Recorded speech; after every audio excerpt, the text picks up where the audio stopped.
La invitación llegó hace 3 semanas escondida entre cortesías durante una llamada tensa de Carla. Un fin de semana para desconectar, dijo. Solo nosotros 3, mamá. Trenes aire fresco te va a encantar. Javier no dijo nada al fondo, pero lo escuché revolver papeles, tal vez fingiendo estar ocupado, tal vez eligiendo el silencio en lugar de ser cómplice. Dije que sí, porque cuando eres viuda y tu único hijo finalmente te llama, dices que sí, aunque tu instinto te susurre lo contrario. La mañana del viaje, su camioneta llegó 10 minutos tarde, justo el tiempo suficiente para que mis manos se agarrotaran de tanto apretar la correa de mi maleta. Carla me saludó con su tono alegre de siempre, todo dulzura con un toque de veneno. ¿Te ves descansada? Soltó antes de subir el volumen de la radio y evitar mirarme a los ojos. Javier ayudó con mi maleta, pero no me abrazó. Sus ojos saltaban al celular cada pocos segundos, como si algo urgente lo esperara en otro lado. Subimos al tren en Morelos, rumbo al norte, hacia Puerto Vallarta. Había hecho este trayecto en mis días de trabajo, cuando coordinar horarios de trenes era pan comido, y hombres, el doble de mi edad, seguían mis órdenes sin chistar. Ahora estaba callada, atrapada entre el silencio rígido de mi hijo y los comentarios exagerados de su esposa sobre el paisaje. El río Bravo pasaba a nuestro lado tranquilo y gris, mientras Carla se desvivía por su melancolía de Instagram. Cerca del mediodía, el tren se detuvo en una estación pequeña, casi desierta, entre La Paz y Tepic. Carla se levantó de golpe. «Cariño, vamos a mover el coche más cerca de la salida», le dijo a Javier, y luego se giró hacia mí.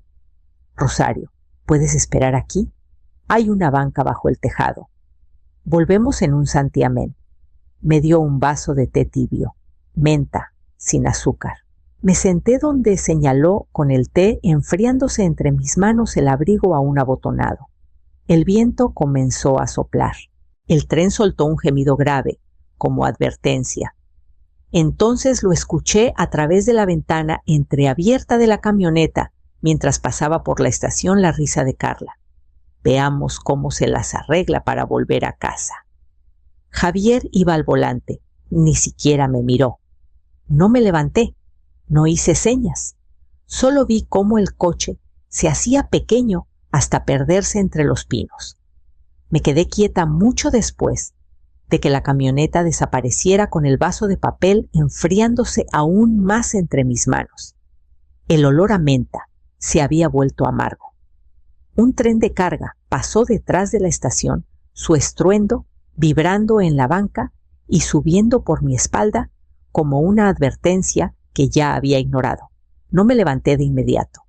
No tenía sentido correr tras un coche que nunca planeó volver, sin cartera, sin celular. Solo el boleto de tren doblado dentro del forro de mi abrigo, el que Carla insistió que no necesitaba. «No te preocupes, todo está arreglado», sonrió. El abrigo fue un regalo de Javier hace 3 Navidades. Casi no lo usé hasta hoy. Por poco lo dejo en casa. Dentro de la estación, el silencio era como una cueva. El taquillero apenas me miró distraído sin hacer preguntas. Caminé al baño de mujeres y me encerré en el cubículo más lejano. Mis rodillas dolían mientras me sentaba en la tapa cerrada, la puerta frente a mí, como un muro frágil entre el mundo y lo que se suponía debía sentir. No estaba en pánico, todavía no.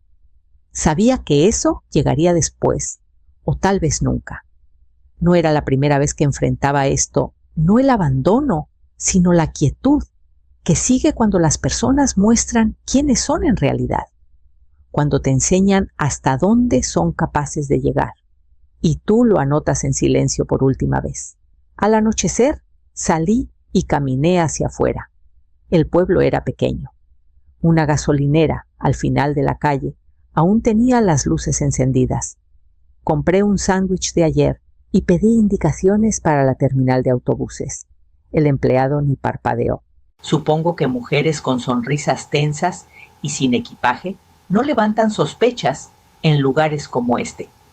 Tenía 300 pesos en efectivo, doblados y guardados dentro del forro de mi bota, una costumbre de mis días de despachadora.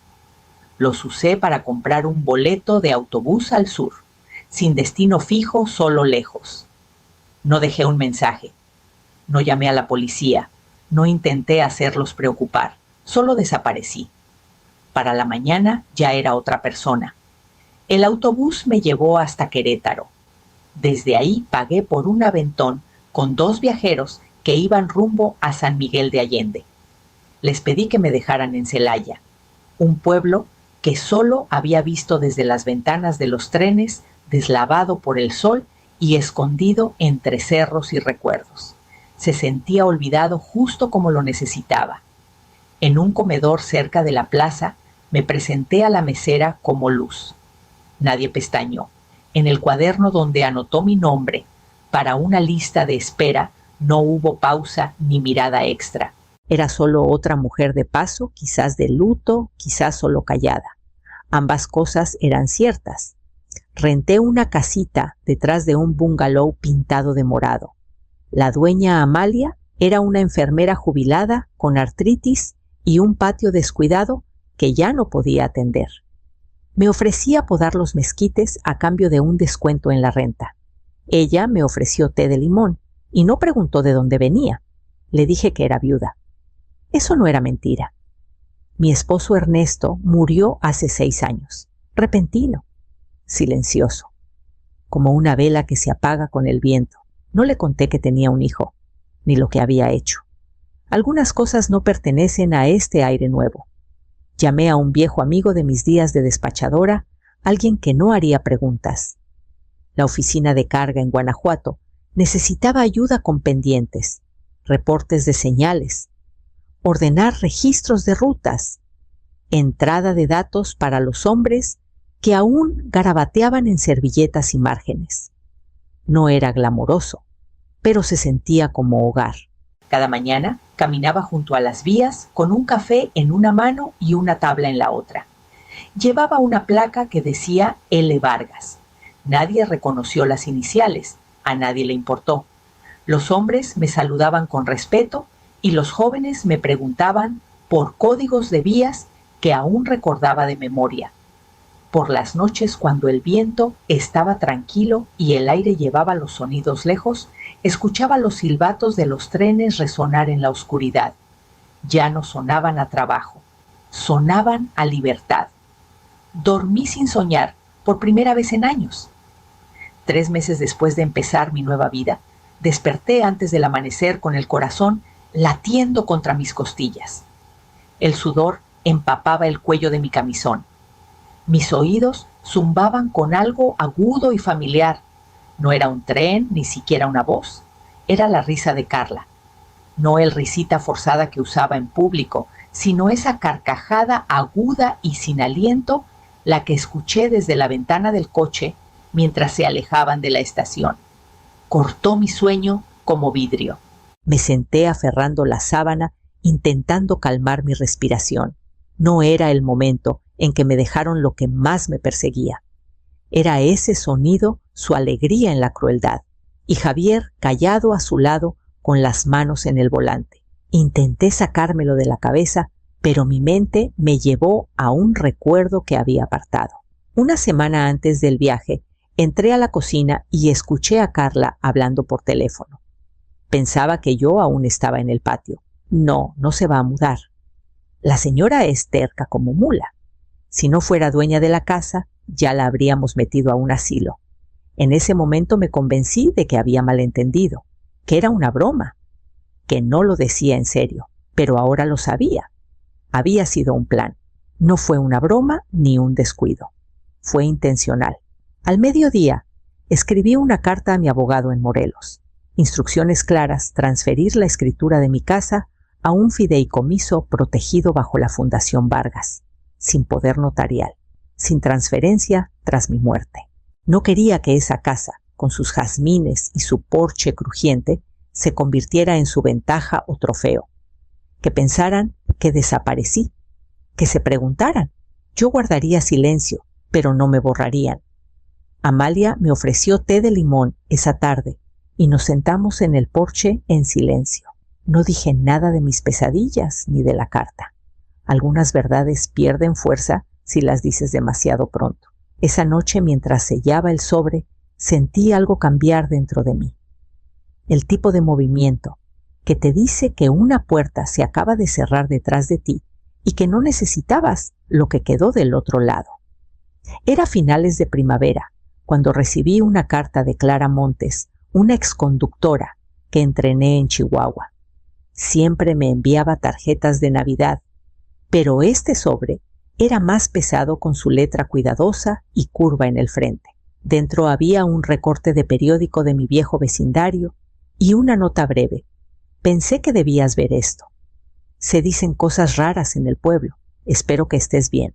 El artículo no era nada una disputa local sobre zonificación, pero lo que me heló fue el pie de foto bajo una imagen de Carla. Sonreía para la cámara en un brunch benéfico, con la mano en el brazo de Javier. El texto la describía como voluntaria comunitaria y cuidadora de su difunta suegra, Rosario Vargas, presuntamente fallecida. Presuntamente.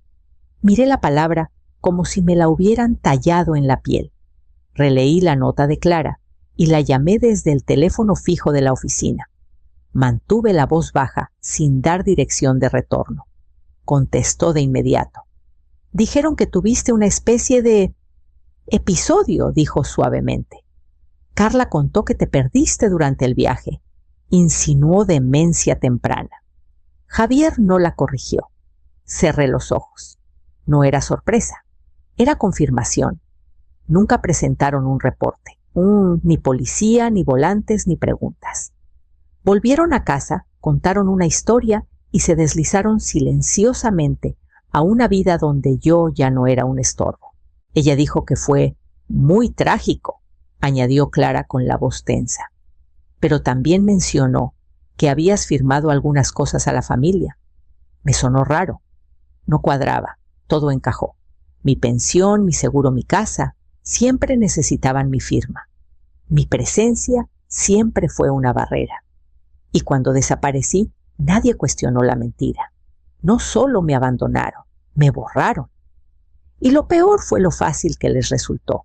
Agradecí a Clara, le aseguré que estaba bien, colgué y me quedé sola en la sala de descanso con la luz del sol atrapada en el borde de mi taza de café. No sentí enojo, sentí claridad, como alguien que por fin vio el mapa completo de las vías, cada curva y señal rota. Y cuando ves el mapa entero, sabes exactamente a dónde no ir. El tiempo no pasó, se asentó, como arena llenando las grietas de un suelo roto, silenciosa y lenta, hasta que un día te paras y te das cuenta de que ya no hay huecos bajo tus pies. 10 años vinieron y se fueron. Nunca los contacté, nunca investigué si se mudaron. Nunca pregunté cómo siguieron sus vidas sin mí. Esa parte de mi historia se cerró como una puerta oxidada, sellada bajo capas de polvo y silencio. Compré una casita de adobe a las afueras de Celaya, modesta pero sólida, rodeada de flores del desierto nopal maguey y alcatraces rojos que se inclinaban hacia la luz como si aún creyeran en algo.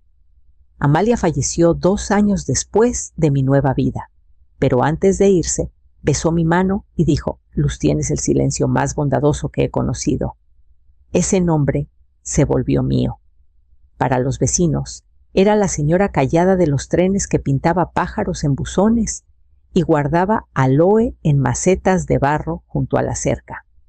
Me ofrecí de voluntaria en la estación 2 veces al mes y doné a refugios locales bajo la Fundación Vargas. Nadie conectó los puntos, nadie hizo preguntas. Esa es la belleza de la edad, te vuelves invisible de la mejor manera. Un sábado en el mercado, un hombre de unos 40 años colapsó cerca del puesto de miel. No dudé, solté mi bolsa, revisé su pulso y comencé con las compresiones mientras alguien gritaba por ayuda. Mis manos se movieron por memoria firmes y tranquilas. El hombre vivió. Un paramédico me agradeció después, dijo que hice la diferencia. Un periódico local tomó una foto yo arrodillada en la grava, con una mano sobre el pecho del hombre, la frente tensa de concentración. Publicaron la foto con una breve historia extrabajadora de Ferrocarriles Luz Vargas salva la vida de un hombre en el mercado local. A la mañana siguiente, mi buzón no tenía nada fuera de lo común. Pero cuando revisé mi correo electrónico por costumbre, vi un asunto que me cortó el aliento. Rosario, eres tú.